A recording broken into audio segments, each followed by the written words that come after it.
organic traffic really successfully on TikTok, along with a formula that you can use in order to post a video right after this presentation in just a few minutes, and some metrics that you want to be conscientious of to look at your success rate. So I think that we can all agree that our jobs as digital marketers has become more difficult, right? Between the raising cost of advertising, the less accurate tracking because of iOS 15, the ad account spends, etc., which is mainly why I decided to start being more proactive on TikTok, and I started my TikTok account about a year and a half ago. Additionally from that, this last year, we've seen the rise of the short form video reel, right? And that format is completely taking over, not just TikTok, but Instagram, Pinterest, YouTube, everyone is going on board. So needless to say that we have to master how to create good short form video content. So there's a blog post that TikTok released in which they talked about what they call an always engaged approach. So just like user-generated content has always been really successful, well, the same applies with content that is organic, right? If your brand is uploading content that is organic, audiences are going to relate more to your business, and it's going to be easier for them to digest your ads. As a matter of fact, in this blog post, they were mentioning that customers will have 173% recall on any brand that they see, and the ads will feel less intrusive because they've seen the content that you've put out there. Now, there's also another shift that is happening, and this is actually going to completely change your perspective of TikTok. TikTok is not social media. TikTok is entertainment. TikTok is television. And there's actually a study that was done. People are now spending more time watching TikTok than they are Netflix. That's groundbreaking, guys. So people are actually spending their evening at the end of the day scrolling through TikTok and essentially looking at that content as a form of entertainment, right? So essentially, when we look at TikTok, we have to look back at what the television industry has done for decades and model that. And I'm going to speak more about that. So who am I exactly? Well, my name is Vega. I'm the founder and CEO of viralagency.co. And I've learned how to be a storyteller through the School of Hard Knocks. So I had a YouTube channel about 10 years ago, which flopped. I had 2 podcasts, which flopped.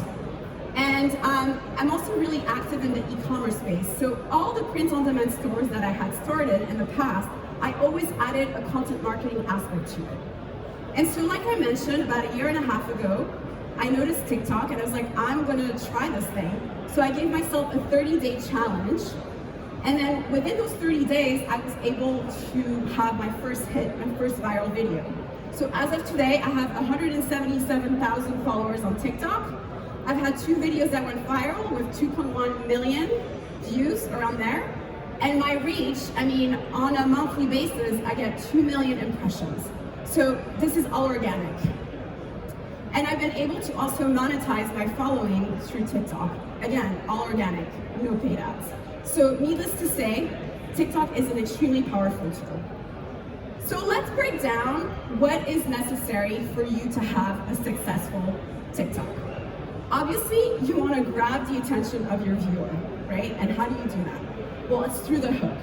And the hook, the best comparison that I can give you is essentially a good headline for a blog post, right? So any headline that has a sensational element is going to get those clicks, just like it does with a regular blog post, right? So that's the initial thing that you want within those 3 seconds. And then you need to keep their attention. And how do you do that? Well, through using a storytelling formula, right?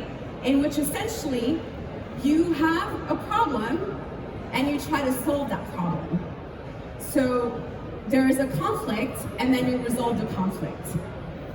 And a very good example that I like to give actually is Mr. Beast. So even though Mr. Beast is like a YouTube content creator, his content is actually doing really well on TikTok as well, and I think he's a great example of what is possible on TikTok.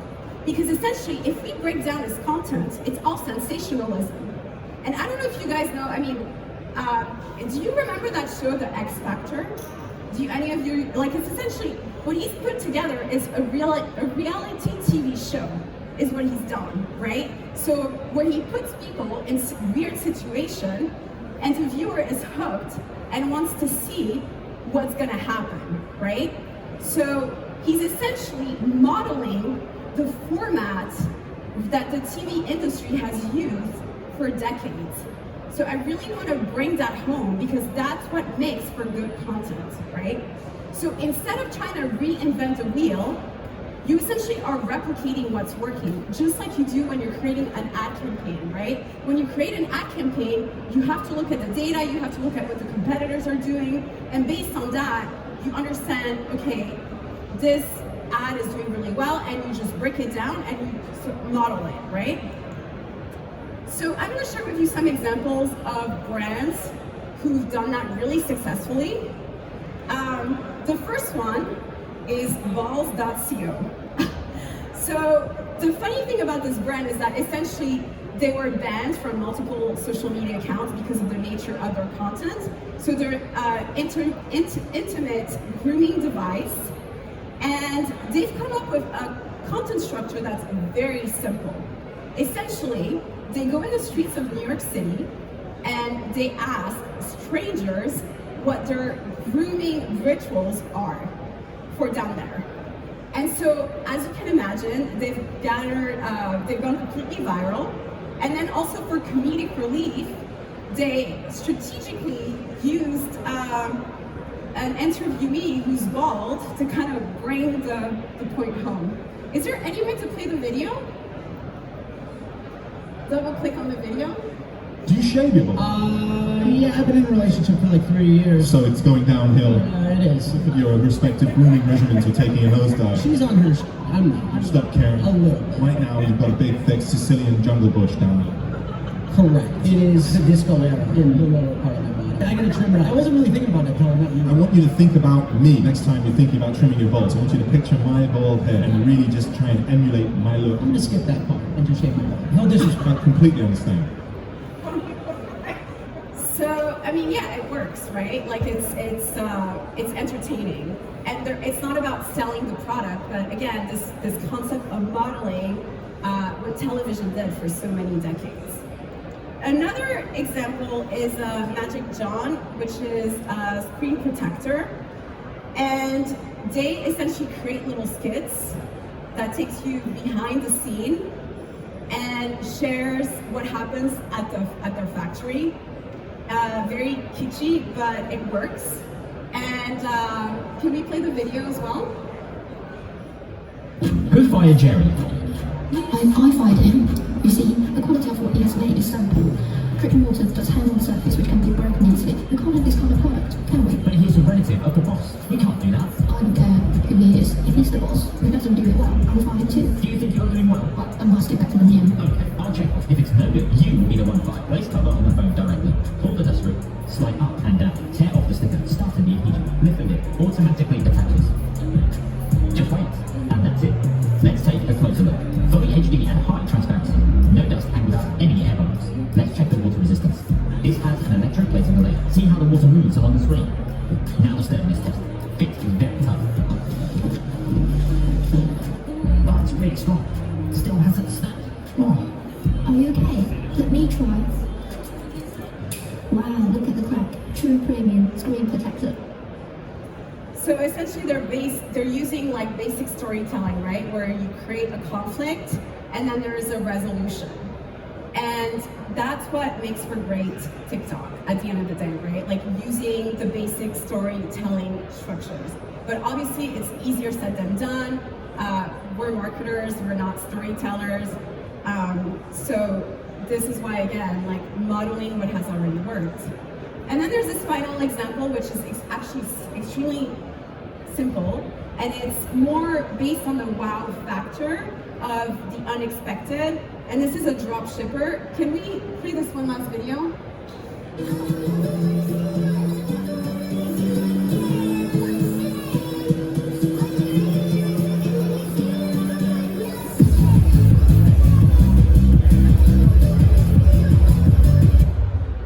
So what this video did really well, first of all, there's the unexpected element that you would never think that somebody would have a bracelet that is, I guess, a USB connector that helps you charge the phone. But did you notice that element at the end where they had this photo? Well, that's another actually very important element because it has that comedic relief that people want, you know, to make it more than just about the product. So if we break it down, and how to make successful TikTok videos, it usually falls into 3 different content pillars, right? The first one is, are you gonna be an educational channel, right? Are you gonna be solving a problem that people have? Like, what is the solution that you're providing them? Or are you going to be an entertainment channel? Are you gonna be a channel that has comedy? Or is it gonna be storytelling? Or is it gonna be inspirational? There's a lot of TikTokers as well that are so-called vloggers that do a lot of inspirational content, like, oh, this used to be my life, like, poor me, and now I make a lot of money and my life is amazing, like Cinderella stories, right? But it's all based on, again, storytelling. And then there's a controversial factor, like having a wow factor. However, with controversy, you have to be really careful with TikTok. TikTok will ban you. And I myself, I'm struggling with that as a creator. There's a couple of words that you cannot say that will trigger TikTok and will remove your videos. But when you're creating content, I don't want you to think about that because the worst that will happen when you're starting out the account is that your video will get taken down and then you just appeal it, and then depending on whether or not they take it down, then you know, okay, like there's certain words now that I cannot use and I try to avoid. So I'm gonna break down for you like what is the boilerplate that you want to use to start finding your viral content. Because essentially the way TikTok works is that when you're starting out, you want to find that one viral video, right? And for me, viral is 10,000 views because you're starting from scratch, right? When you're beginning, and you're getting data to understand what your audience is going to like. And by the way, it's going to be different for everyone. But essentially, first you want to determine, okay, what is going to be my content pillar? Is it going to be educational? Is it going to be entertainment? Then you're going to do 3 different hooks. So that's just like a strategy to expand on what you have. So essentially what you want to have is like a 30-second video that's going to be kind of like your boilerplate. That's going to be the only video that I want you to create, right? And then what you're going to do is you're going to have 3 different hooks that you're going to interchange with that exact same video. And ideally, but you don't have to, if you want to know and have data right away, posting 3 times a day is going to get you there faster. There's a thing with TikTok, like quantity does matter when you're starting out, simply because you're gathering data as to what works and what doesn't work. So essentially your first step when you're defining what your content pillar is you need to do social listening, right? And it's the same way that as you're using ad spying tools, you're just using social media listening tools to understand what your competition is doing. So there's a couple tools you can use. One, if you have a TikTok business account, there is like a business section in which essentially you can search for all the different keywords and all the different competitors, and you're gonna look for the most relevant videos. So those are videos that have had the most share and the most likes, and you can also determine if it's all time or if it's in the last 30 days. So that's the first step. I usually download all those videos, if I can, because some creators will block that. I download all the videos and I have a library of all the videos that have gone viral. There's another tool as well that you can use, which is in the filters. You're gonna do liked videos, you're gonna do all time if you're to see what was viral, and then you're gonna do relevance. Relevance is going to help you have the most relevant keyword and have the data for that specific video that went viral. So that's the first step. And then if you want to go really fancy, you can use a tool like TikBuddy, And essentially, this is a social media listening tool for all social media, so not just TikTok. It's going to look at YouTube Shorts, etc. So this is going to give you data across all social media as to what has performed well. Because essentially, at the end of the day, exactly, you want to know what has performed well for your specific niche. So once you have that data, I want you to go back to those videos and start writing down what are the hooks that they used. And you're going to create a library of all these different hooks. Because 99% of your success with the videos is the hook. And there's different ways to do that. It can either be spoken, or it can be like a caption with like an emoji. Essentially, that's where you capture the attention of your customers. So for instance, recently I did a video where I wrote make bank, and I wrote I have like the little bank emoji, because now I cannot say anything about make X amount per day, like my video will get shut down. So I just wrote make bank with the emoji. And so that got me a lot of views because it's just easy to read, people understand the concept, and they're gonna watch. So the hook have as many options as possible. And then, if you do that exercise of repeating, if you're posting 3 times a day, and you've done the exercise of first doing the research, second of all, creating your own template, that one video that you're gonna leverage over and over again, and using different hooks, by the end of the week, guarantee you'll have your viral video. And if you do, hit me up. I want to know if you did. And all you have to do after that is essentially use these different hooks with that same video over and over again. So what I'll do, so when I found my first viral video was actually with Kim Kardashian. And I talked about how she used like a white labeling method for a lot of her different products. So the video got taken down because it's Kim Kardashian. And then it got reinstated. And then essentially it was like, okay, ding ding, people like this kind of content. So I ended up having a whole series reposting and leveraging that concept.